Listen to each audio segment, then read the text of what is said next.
அனைவருக்கும் வணக்கம். Monthly post market report பார்க்கலாம். இந்த மந்த்துக்கான லெவல் நம்ம போன மாதம் ஆரம்பிக்கிறதுக்கு முன்னாடி 2 days முன்னாடியே நம்ம லெவல்ஸ் இந்த இடத்துல இருக்கும்போது அப்டேட் பண்ணியிருந்தோம் வீடியோவில். அதில் ஒரு சில ஹிண்ட்டும் சொல்லியிருந்தேன். அதெல்லாம் என்ன நடந்திருக்கு ஏது அப்படிங்கிறத பார்க்கலாம். இது முழுக்க மேத்தமெட்டிக்கல் அடிப்படையில் எடுக்கக்கூடியதுங்க. நாம் வந்து இண்டிகேட்டரோ பேட்டர்னோ moving average price action open interest எதுவுமே பார்க்க மாட்டோம். நியூஸ் எதுவுமே கேட்டுக்க மாட்டோம். அந்த மந்த்துக்கோ அந்த புள்ளிகள் அந்த வீக்குனா வீக்கு இயர்லினா இயர்லி லெவலாக வருஷம் ஆரம்பிக்கும் போது போட்டாச்சு. அந்த இடத்துல வந்தால் தான் அது ரியாக்ட் ஆகும். அப்போ அது ஏன் அந்த இடத்துல வரும்பொழுது நடக்குது அப்படிங்கிறதெல்லாம் நீங்கள் உங்களுக்குள்ள கேள்வியை எழுப்பி கேளுங்க. அப்போ தான் நீங்கள் சரியான விடையை போய் தேடுவீங்க. இப்போ பேட்டர்னு இண்டிகேட்டர்லாம் போட்டு உட்காந்துட்டீங்கன்னா ஒன்றும் வேலைக்காகாது. புரிதுங்களா? அந்த புள்ளியில் நடக்கணும். ஏன்னா மார்க்கெட்டு ஒரு பேட்டர்ன்றது ஒரு எக்ஸாம்பிளுக்கு சொல்கிறேன். இங்கேருந்து ட்ரெண்ட் லைன் அப்படின்னு நீங்கள் ஃப்ளாட் பண்ணுறீங்கன்னு வச்சுக்கோங்க. பிரேக் ஆயிடுச்சு அப்படின்னு நீங்கள் ஒரு எக்ஸாம்பிள் உங்களுடைய தியரி படி இங்கேருந்து ஒரு ட்ரெண்ட் லைன் போடுறீங்க. ஓகேங்களா? இந்த ட்ரெண்ட் லைனை இங்கே பிரேக் பண்ணிடுச்சு இந்த இடத்துல. அப்போ என்ன இதாகிட்டு அப்போ இங்கேருந்து இவ்வளோ ஏறினது என்ன சும்மாவா? என் கேள்வி அதுதான். ட்ரெண்ட் லைன்னா இதை பிரேக் ஆனதுக்கப்புறம் இனிமேல் ட்ரெண்ட் லைன் பிரேக் அவுட் ஆயிடுச்சு, வேலிடே இனிமேல் ரீடெஸ்ட்ல என்ட்ரி எடுக்கலாம் நீங்கள் பேசலாம். ஆனால் இங்கேருந்து ஏறினது அப்போ என்னங்க சும்மாவா அப்படிங்கிற கேள்வி எனக்குள்ளே எழுந்தது. அதுக்கான விடைகள் தான் இந்த மேக்ஸ்ன்னு நான் சொல்கிறது. பங்குச்சந்தைங்கிறது ஆப்ஷனாக இருக்கட்டும் பொசிஷனாக இருக்கட்டும் எல்லாமே மேக்ஸ் தான். சரி, நாம இந்த வீக் ஆரம்பிக்கும் போது நாம இந்த முன்னாடி வீக்ல என்ன சொல்லியிருந்தோம், இந்த மந்த் ஆரம்பிக்கும் பொழுது வீடியோல சொல்லியிருந்தோம். அது என்ன சொல்லியிருந்தோன்றதை கேளுங்க. எவ்வளவு தெளிவா நாம அந்த வீடியோல ப்ரீ மார்க்கெட் அனலைஸ்ல இந்த மந்த்லி லெவல்ஸ் பார்க்கலாம். ப்ரீ மார்க்கெட் அனலைஸ்ல இந்த மந்த் எப்படி நடக்கலாம், எப்படி என்ன வந்தா என்ன, எப்படி எங்க பையோ செல்லோ எங்க போனா நம்ம எக்ஸிக்யூட் பண்றதுக்கான வாய்ப்புகள் கிடைக்கும் அப்படிங்கறத இது பார்க்கலாம். இது முழுக்க மேக்இயர் அல்லது இங்கிருந்து 23,492 வந்தா பைனியர். Stop loss 372 25,108. Day candle closing based stop loss. Day candle திங்கக்கிழமையோ அல்லது செவ்வாய்க்கிழமை போயிட்டு அன்னைக்கு வைக்கிற அதுக்கு மேல அதை பிரேக் பண்ணாம அங்கிருந்து கரெக்ஷன் இறங்கும். நான் எக்ஸ்பெக்ட் பண்றதுங்க. இது நடக்காமலும் போகலாம். ஓகேங்களா? எதிர்பார்ப்புகள் நான் எதிர்பார்க்கறது நான் சொல்லி எப்பவுமே சொல்லுவேன். யார் சொல்றது யூடியூப்ல நம்ப கூடாது, நான் சொல்றது. உங்களுக்கு அதை பற்றி தெரிஞ்சிருந்தா நம்பலாம். இங்கிருந்து போயிட்டு இங்கேயே இருந்துட்டு கூட நாளை மறுநாள் அப்படியே இறங்குச்சுன்னா மெதுவா அப்படியே எங்க வரும்னா இந்த விலைக்கு வரும். இந்த விலைக்கு வருதுன்னா கண்டிப்பா நான் சொல்ற டேட் எடுக்கும் 22 நவம்பர் நினைக்கிறேன். 22 எஸ் அந்த தேதி 22 நவம்பர் ஆர் 21 நவம்பர் அந்த தேதி வரும் பொழுது இந்த இடத்துல என்ன நடக்கும்னா, அதுக்கு முன்னாடியே இந்த பிரைஸ் வந்துருச்சுன்னா இந்த இடத்துல கன்சல்டேஷன் போடும். அந்த தேதிக்கு முன்னாடியே வந்துருச்சுன்னா கன்சல்டேஷன் போடும். அதுக்கப்புறம் அந்த 21, 22 வந்தா இங்க இருந்து எகைன் பையும் ஆகலாம் அல்லது செல்லும் ஆகலாம். இங்க இருந்து அடுத்த டிசிஷன் நடக்கும். ஓகேங்களா?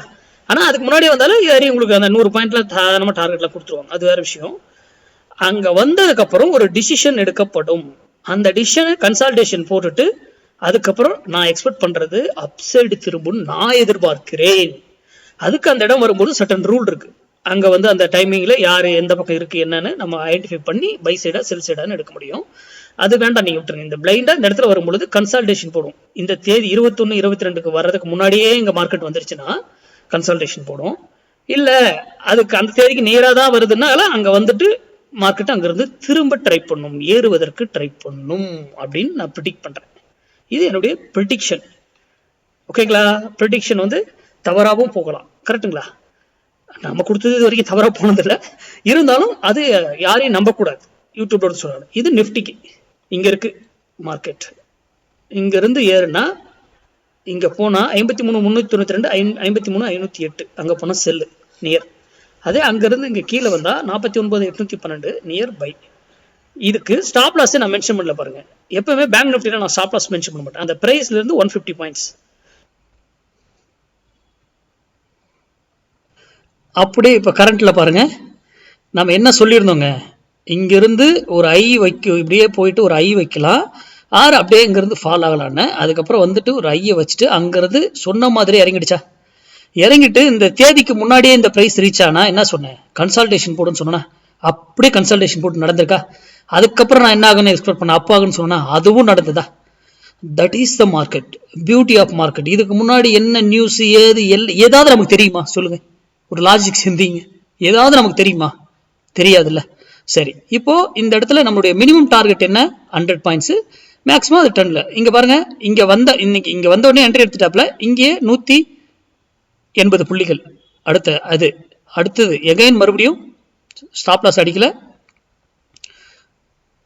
250 புள்ளிகள்.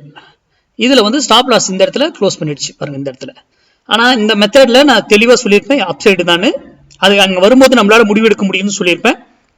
அது உங்களுடைய டெக்னிக் ஏதாவது மேட்ச் இருந்தால் நீங்க பயன்படுத்திருக்கலாம்.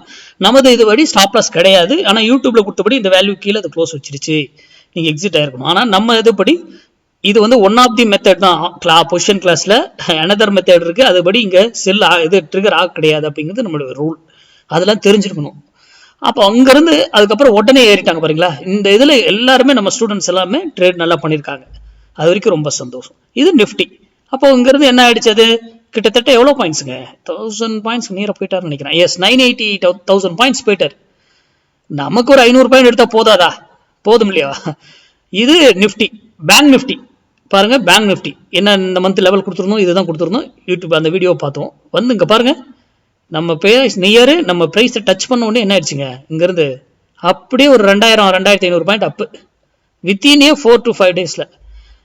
That is market. நாம வந்து மேக்ஸ் சார்ந்து படிங்க. உங்க பகுதியில் யாராவது தெரிஞ்சவங்க சொல்லி கொடுத்தா அங்க போய் கத்துக்கோங்க, அதுக்கப்புறம் ட்ரேட் பண்ணுங்க. அப்படி இல்லையா நீங்களே பிராக்டிஸ் பண்ணுங்க. யார்ட்டையும் கிளாஸ் போகாதீங்க, போவே தேவையில்லை. எங்கிட்ட வரணும்னு அவசியமே இல்லை. நீங்களே பிராக்டிஸ் பண்ணலாம், உங்களாலே கண்டுபிடிக்க முடியும். நான் கிளாஸஸ் எப்போவாவது ஒண்ணுதான் எடுப்பேன். பொசிஷன் கிளாஸ்லாம் ஒரு வருஷத்துக்கு 2 கிளாஸ் எடுத்தா அதிகம் தான். ஓகேங்களா? ஆப்ஷன் கிளாஸ் தான் கூட ஒரு 3-4 எடுப்பேன் வருஷத்துக்கு. நான் ரெகுலர்லாம் கிளாஸ் கண்டக்ட் பண்றதில்ல. நிறைய மெசேஜ் பண்ணி கேட்டிருந்தீங்க. நான் வரும்பொழுது கிளாஸ் வரும்போது நான் முன்னாடி அனௌன்ஸ் பண்ணுவேன். அப்போ மார்க்கெட்டுங்கிறது முன்னாடியே நம்ம அந்த பிரைஸ் வரும்போது அங்க வந்தாதான் முடிவு எடுக்கணுன்றதெல்லாம் நீங்க அனலைஸ் பண்ணி அதுக்கப்புறம் டிசிஷன் எடுங்க. இந்த மந்த்துக்கான டிசம்பர் மந்த்துக்கான levels, weekly levels, monthly levels எல்லாமே நான் சாட்டர்டே சண்டே லீவ்ல அப்டேட் பண்றேன். நன்றி, வணக்கம், வாழ்க வளமுடன்.